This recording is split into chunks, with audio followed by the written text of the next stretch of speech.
আপনি কি জানেন এক গরিব পরিবারের দোয়া কখনো আল্লাহর দরবারে ফেরত যান না। আব্দুল হাকিম সারাদিন রিক্সা চালান, ঘুরে ফিরে নামাজ পড়েন হাসি মুখে।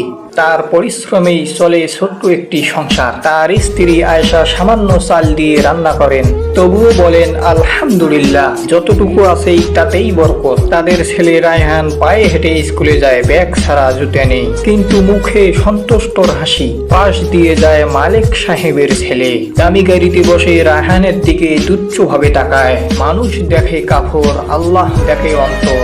রাতে তারা সবাই নামাজ শেষে দোয়া করে, হে আল্লাহ, আমাদের হালাল রিজিক দাও এবং ধৈর্য দাও। পরের দিন সকালে দরজার সামনে রাখা একটি ব্যাগ, ভিতরে খাবার আর কিছু টাকা। কে রেখেছে কেউ জানে না। পরিবারটি অনেক খুশি হয়ে কাঁদছে।